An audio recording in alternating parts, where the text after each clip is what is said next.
Hello, welcome to the first episode of Teacher Talk Tuesday. This one is for those of you who are looking into teaching and you're not sure if you should go for the PGCE route or the undergraduate degree route. I get this question so many times in my inboxes, and I can obviously only speak from my own experience in that I did a PGCE QTS route.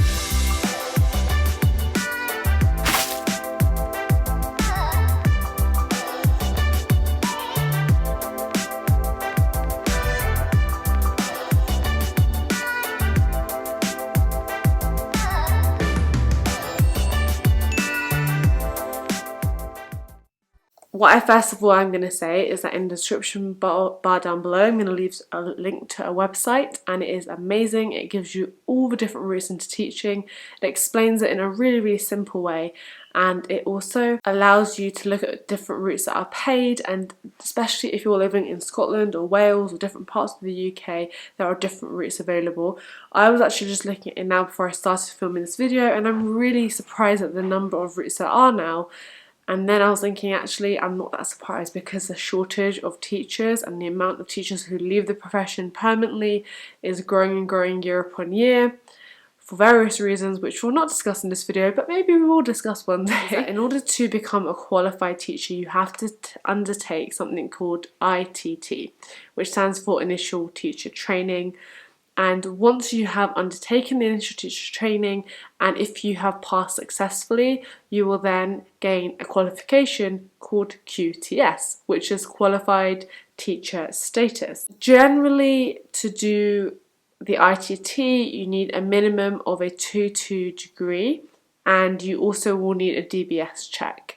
Those are the two things you need. So if you've graduated maybe like last summer, or maybe you graduated a couple of years ago and you're thinking, you know what, teaching could be for me, you will definitely need at least a 2-2 degree, and you'll need your DBS check before you can kind of consider looking into it further. And I will say that if you're at this stage or you're considering teaching, it is so vital for you to now, it's like September, October time, right now, make sure you're contacting schools and going in and observing and getting experience. And try and contact as many schools as possible in the town that you live in. Try to go for different types of areas as well. Don't just stick to where you live. Go and visit a school in a slightly more deprived area, go and visit a school in a more affluent area, and try and get those experience in. A lot of the times schools will be open to it. Sometimes they might not be as much, or might be strict with their DBS rules, but if you explain that, look, I'm looking into teaching, I really want to just ensure that this is a career that I would like to go into, generally they'll be quite helpful for you. So take yourself a notebook, go and sit down in the classroom and just watch what happens in the classroom, because I've said this before in a video, but a lot of the times people go into teaching because they've themselves had an excellent experience in a school, or the opposite, they had a terrible experience in a school and they want to be the people who make a change to that system. And that's absolutely fine, but you have to understand that the generation that we are now teaching is very different to our generation. And when I went into teaching, I literally had just graduated and I went straight into it. I started looking and thinking about teaching whilst I was at university. So basically, as soon as I graduated, the following end of August actually, I began my teacher training course, my PGCE. And so these children were actually only like about 10 years younger than me. The children who I was training to be a teacher with, they were only 10 years younger than me, but they were so different to what I remembered. So it's very important to be aware of that, and to be aware of the fact that you're going to have different challenges. Some challenges still stay the same, you know, there's still going to be bullying in schools, there's still going to be issues like that which you might have faced, but there's going to be different challenges because these children are of a different generation, they have a different amount of knowledge of the world, they have the internet at their fingertips.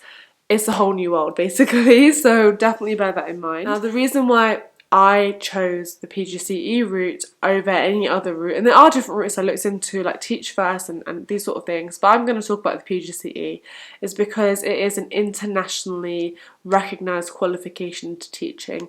And I knew from a young age that one day I would like to go and live abroad and experience a different culture, a different lifestyle, a different climate, and I knew that one of the best routes to do that and have that lifestyle is through teaching, because teachers are a job role that's always going to be needed across the world, not just in your hometown, but across the world. They're always looking for teachers. I also knew that the PGCE route would give me QTS, and you have to be very careful with this, because there are actually, I didn't know this, but there's some PGCE routes that don't lead to QTS, and that's probably the last thing you'd want to do if QTS is very important to you. I was researching this, and some jobs are actually available for people who have done the training course but haven't gained QTS. Unfortunately though, if you are somebody who doesn't have QTS, your job prospects are going to be smaller. There's going to be less of a chance of you finding a job straight away or very quickly, because QTS is what's preferred. And basically what that means is that you've passed a series of tests, of observations, you've got a strong curriculum knowledge, and the school that's taking you on knows that because you've gained QTS, you should be competent in the classroom, you should be fairly confident, and you're going to be an asset to their school team. You're not just going to be someone who's like struggling or who's really behind because you managed to get the qualification. So it's kind of like a stamp of approval that, you're new and early in your career, but you're going to do your best to be a fantastic team player for the school and to be an excellent teacher for yourself and for the children that you're teaching. Every single route that you choose to take, whether it is the undergraduate degree or whether it's PGCE or if it's a different route, it has to include at least 120 days of practical classroom experience. You're going to be doing academic study as well, so you're going to be looking into research papers, and you're probably going to be writing essays as well. You will also have an element of professional mentoring. Now this is going to be different whether you do the PGCE route or the undergrad route. With the undergrad route, you're basically spending 3 to 4 years of your life studying to be a teacher. So you're going to have lots of different experiences in nurseries and primary schools and secondary schools, and you will have lots of different mentors in that process. With the PGCE route, it's a 1-year course. So that's the main reason why I chose the PGCE, is because when I was 18 years old, I had a rough idea that I wanted to be a teacher. I was one of those kids who would get a blackboard out and put my teddies in a line and be teaching my teddies things. Like teaching has kind of always been a bit of a passion of mine. Both my grandmas were teachers in their time and head teachers. My aunties, my dad's sisters, they're teachers as well. But I also knew that it's a very big possibility that I would start my degree and then end up thinking, this isn't for me. Or I would become a teacher, enjoy it for a couple of years, and then want to change. And I didn't want to pigeon myself into a degree that I would be stuck with and not really be able to move around much with. In hindsight, on reflection, even if you do a primary undergraduate degree or a teaching undergraduate degree, there are still going to be options for you, because with teaching you gain so many skills that you don't even kind of think about when you're first going into it, which are then applicable to other jobs. And there's actually so much information out there on what career opportunities there are for people who don't want to be teachers anymore. So if you are in that position where you're like, I don't know if I want to do an undergrad degree in the subject or not, I would say follow your heart. I did a psychology degree. I did a developmental and educational psychology degree, and I don't regret it at all, because I really, really enjoyed the degree. I enjoyed the content I was learning. I enjoyed the seminars, the workshops. I felt like my university experience, although it wasn't like the typical experience where you move out and stuff, I was commuting, I actually really enjoyed it. And yes, it was tough, yes, it was stressful, but I found it so interesting, and I know that if I had done a 3 to 4 year teaching degree, I wouldn't have been as motivated to finish my degree. And I'm now happy that I've got my psychology degree, and that means that I can now go back into studying psychology if I want to. I can go and top up, I can try and get my master's or a PhD and go down the psychology route if I want to. But I also have the ability to teach wherever I want to in the world, which is awesome. So I would recommend really that you do a degree in a subject that you're interested in, that you're passionate in. But if you are super, super, super passionate about being a teacher, and that's what you want to do for sure, and that's what you want, your life to lead to, then definitely go for that primary ed degree. Just ensure that it does have QTS in it, because there are undergrad primary degrees that don't have QTS in them. I don't really understand why anyone would do those degrees, but there must be reasons. So just make sure that when you're doing your research and you're looking into different universities, that it does include QTS. It's very, very important. Yeah, so with the PGCE, you have 2 mentors. You have your one mentor who's in your home school, which is the school that you're with for most of your training experience. And then for 1 half term, you're going to be in your cross phase, which is the opposite key stage to what you are currently in. So for me, in my PGCE, I trained in year 6. I had one mentor throughout the whole thing, and she was awesome. I was so lucky to have such a brilliant mentor. She was really cool. She was very experienced. She never made me feel like I was asking a stupid question, but at the same time, she wasn't too motherly, and if that makes sense. I feel like some mentors can be a bit like that, and she would just kind of let me get on with it, and I really appreciated her. And I don't think my journey would have been as smooth if it hadn't been for her, because she just filled me with so much quiet confidence, which was really nice. And then my cross-phase school, so then went to do 6 weeks in January in a different school in a small village. It was very different to what I was used to at school ever, and I was very different to what everyone in the village was used to, because it's very, very Caucasian. They had probably about 2 students of colour in the whole school, and the school was from nursery to year 6. And so it was a bit of a shock to the system for me, but I know that my training provider put me in that situation on purpose to really push me out of my comfort zone, and I'm glad they did. And I, again, was so blessed with such a brilliant mentor, and I know that a lot of you guys watching this unfortunately have not had the same experience. Even in my last life update video, someone commented and was like, I've had such a difficult time and I've been bullied by my mentor, and sadly that is such a common thing as well. I've heard loads of stories like that, and I would say that we'll talk about that in another video for sure. I'll definitely go into that. There's also ongoing assessments. So whatever route you choose to take, you are going to be assessed, you are going to be observed, and that is a huge thing within the teacher training year. You're going to have a lot of observations. Again, I'm going to do a whole video based on observations for you guys coming up soon. But yeah, definitely be prepared to have those observations, because that is something that is vital for when you are training. The main reason why I decided to do PGCE over other routes is because I felt like in 1 year I felt like I could go into a classroom and my confidence would grow, my ability to teach would first of all, start and then become better and better. I'd previously been working in a tutor company, Explore Learning. I'd also volunteered for a year when I was in 6th form in a primary school, and so every Wednesday afternoon I believe it was, I would go in after lunchtime and spend the afternoon there, and I really understood what it was like to be a teacher. I saw the different issues going on, and that kind of strengthened my belief in actually, yeah, this is what I can see myself doing every day. And yes, it's not going to be easy, I can see that, but that definitely helped, both with the ability to be able to speak about my experience, but also just to understand what it takes to be a teacher.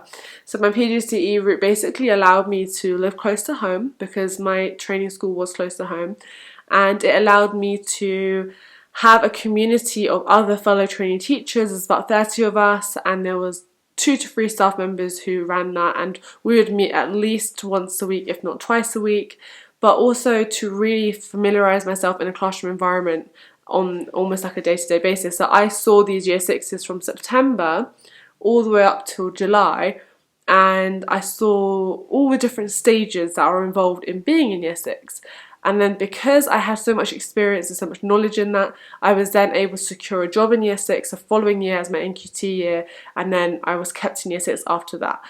I will talk about being in year 6 in another video, but that's the best thing for me about doing a PGCE, is that you really get to have a sound and solid experience and knowledge in one year group in particular, and that generally does work to your advantage when it comes to actually finding jobs.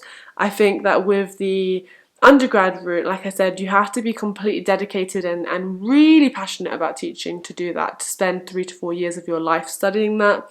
For me, it wasn't the right route, and I'm glad that I took the route I did, which is psychology. I'm glad I still have that pathway open should I want to take that now or in the future. But like I said, there's nothing wrong with doing the 4-year route. I don't personally think that you're a better teacher if you do the 4-year route, which might be a bit controversial to say. Sometimes like teachers who did do the 4-year route will have a bit of a laugh and be like, oh right, you did the lazy route with the 1 year. But you know, it's all like a bit of a joke, it's not too serious. I don't think you are though necessarily a better teacher, because it just depends on you as an individual and how much you're willing to take in, and plus sometimes it's a matter of luck, or luck of the school that you're placed in. But I do think that you have to think carefully about the route you want to take. If you're currently like thinking about writing a personal statement to go to university and you're not sure, even if there's 10% of you that's not sure that teaching is like the be all and end all for you, I would say think about what subjects you're really interested in now. There are generally, I would say, PGCE providers prefer for you to have a degree in a primary school subject or a secondary school subject if you're going into secondary school teaching, but it's definitely not essential. Like, there's no primary school that teaches psychology, but you know, I was fine with getting into it. I will say though that if you want to go to work in the Middle East, a lot of the times they do put preference on people who have a primary school degree or who have like a degree in English and then a PGCE. They do state that clearly when you're applying, and I've found a few schools have not even really considered me because I don't have that qualification. So if you are someone who was like me, who's definitely dead set on going and working abroad, living abroad, then keep that in mind. But I also think that you shouldn't do a degree that you're not really totally passionate in just for the sake of going to work abroad. I don't think that's worth the hassle of the degree, especially if you're living in England and you're paying for your degree. It's a big investment, so you want to do it in a subject that you're passionate about and also a subject that you can sort of take further on. If you have any questions about why I picked PGCE that I haven't answered, definitely leave them down below. And like I said, definitely click that link down below which explains the different routes that go into get into teaching. There's so many routes. There's actually quite a few salaried routes now. I did try to get onto the salaried route, by the way, because I had obviously all this experience of tutoring in the past, but salaried routes are very competitive and sometimes you have to sacrifice the salary for a better training school, if that makes sense. And that's kind of what I did. I was gutted that I didn't get into it. I spoke to them, but they explained that you have to have classroom experience for that particular school, and I didn't have that. I didn't have like solid years of classroom experience. Like, I wasn't a teaching assistant. That's one of the ways you can also get into teaching, is become a teaching assistant first after you graduate, and then you can try and get into a salaried route. That wasn't for me though. I just wanted to get straight into the training and then straight into teaching. I didn't want to spend a couple of years being a TA and then go into that. So that was just my personal choice. Anyway, I think I said enough. I will see you in my next video. There will be new teacher related content every single Tuesday, so make sure you hit subscribe and hit the bell button as well before you leave, and thumbs up if you found this video helpful. Thanks so much for watching. See you in the next one. Bye!